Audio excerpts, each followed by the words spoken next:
portion. And so they think, okay, there's all of us over here who confess Jesus as Lord, and that's the small group that's gone through the narrow gate and has rejected the broad way and is in the narrow path. That's us. And then everybody on the broad path, well, those are all the atheists, the agnostics, the other religions, the cults, Hollywood, so on and so forth, who will not confess Jesus as Lord. That's the way many people understand this passage, and that is not at all what Jesus is saying. Jesus is not even talking about this other world out here. He's not saying anything about the atheist or Hollywood or those of other religions or those of other cults. What he is saying is, among those who claim to be my disciples, few will find it. Are you hearing me? This is the dreadful, terrible part of what he's saying. He's not saying there's a little group of people on planet Earth who confess my name, and they are the ones who pass through the narrow gate, and they're in the narrow way, and they're going to be saved, and everyone else out there who doesn't confess my name is going to be lost. That's not what he's saying. He's looking at his disciples, and he's saying, among those of you who confess me as Lord, only few of you will find the way to eternal life. You say, Brother Paul, prove it. Okay? I will. Look over in verse 21. Not everyone who says to me, Lord, Lord, will enter the kingdom of heaven, but he who does the will of my Father who is in heaven will enter. Many will say to me on that day, Lord, Lord, did we not prophesy in your name, and in your name cast out demons, and in your name perform many miracles? And I will declare to them, I never knew you. Depart from me, you who practice lawlessness. Listen, dear friend, listen to me. My ministry has greatly changed here in the last year, and I just don't know what I'm going to do. I think I don't know, I'm going to go to another country, or I'm going to get a tent and preach out in the streets or something. Because used to, I would preach to large congregations of people who love the world. And now it seems like I'm in conferences where everybody comes and I'm preaching to the choir. And I wasn't made for preaching to the choir. But let me tell you something. Even among you, and even this is a word from my own heart, don't think that there are not times I do not sit up in the wee hours of the morning wondering, Lord, am I also one of yours? And that is a healthy thing to think about every once in a while. But I want to warn you about something. Jesus is teaching that among those people who emphatically declare him to be Lord, many of them would be lost to destruction. Also know this. Those who are truly deceived are always confident that they are not. And they are so confident they never study the matter to determine whether or not they truly are or not. Many of you who will possibly be lost will walk out of here today and actually think, man, that sure does apply. That is truth that the evangelical church needs to hear. No, I want you to know something. I say this with the sincerity of my heart, and it's what I practice. It is the truth Paul Washer needs to hear. It is a truth the missionary in Indonesia needs to hear. All of us, at times in our life, need to return to that admonition of the Apostle Paul to do what? To examine ourselves, to test ourselves, to see if we are in the faith. The admonition of the Apostle Peter to make our calling and our election sure.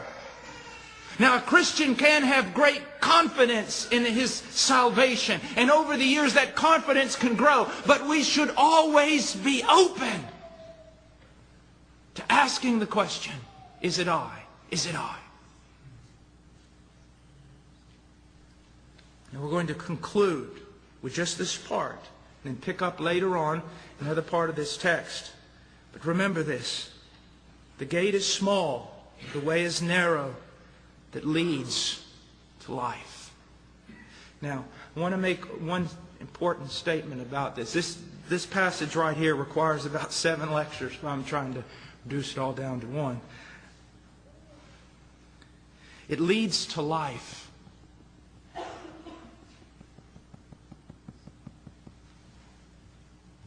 but it also begins with life. As the book says in Romans chapter 1, from faith to faith, the Christian life is also from life to life. It's not that there's this morbid idea of the Christian life in which one day I'll make it to heaven, and when I make it to heaven I will find true spiritual life and the true presence of God, and I'll be able to enjoy Him forever. That is a hope, but that's not the entirety of the Christian life. That is why we are told in John 3:16, "For God so loved the world, He gave His only begotten Son, that whosoever believed in Him shall not perish but have everlasting life." And when does it begin? At the moment of the new birth, at the moment of justification. You are given life. And so the Christian life is going from life to life. It is receiving the life of God, birthed out of the seed of God, according to 1 Peter. I work with a lot of guys in the inner city, Chicago and Memphis, and guys who do rap and other things like that. And sometimes I've really come under a lot of people who've really said, "Why do you do that?" I mean, I really don't look like a rap guy. And I'll tell you why. Because I see among those young men and women life. There's life. God's done something in their life. They're studying His Word. They're studying good books. They're witnessing. They're loving. They're changing. They're being transformed. Life. I really don't care a whole lot about the package it comes in. I want to see life. I see so many religious people that have no life of God in them. I mean, isn't it amazing? And so many of you can testify to this. I sit down on a plane. I've done this so many times. I remember when I was first saved, about a year after being saved. There's going to be a big crusade in Austin, Texas. And while I was, part of it, putting up chairs and everything, I was so excited, a new believer. I was getting to help out. And I went around the back of the stage, this curtain. I bumped into this guy. He's from Africa. I said, "Oh, excuse me." He said, "Excuse me." He talked the Queen's English. I'm hillbilly, but we were able to communicate. And, "What's your name?" He told me. I told him his. It was just like in 1 second. It was like I loved him as much as anybody had ever loved him alive. He was a believer. You just saw life all over him. I used to know this missionary. I don't know if he had the gift of discernment or what. We'd be driving down the road in Peru. He goes, "There goes a live one." And I go, "What? That one? Look at him. You tell. He's alive." I have sat down with important religious men. And I mean, it's frightening. Some of them very, very godly. But I have sat down with some of them. And literally, if I talked about some strategy for making their church grow, they were just... But if I started with the book of Colossians and started talking about, "Man, God showed me this in the book of Colossians about the glory of Christ," they're just looking over my shoulder to figure out who else is coming more important they could talk to. They didn't care. Is there life in you? Is Christianity... Is walking in the narrow way this type of drudgery that you do because it's the right thing to do? Or because you know it's a standard your parents have put? Or you think it's something that's virtuous, but you actually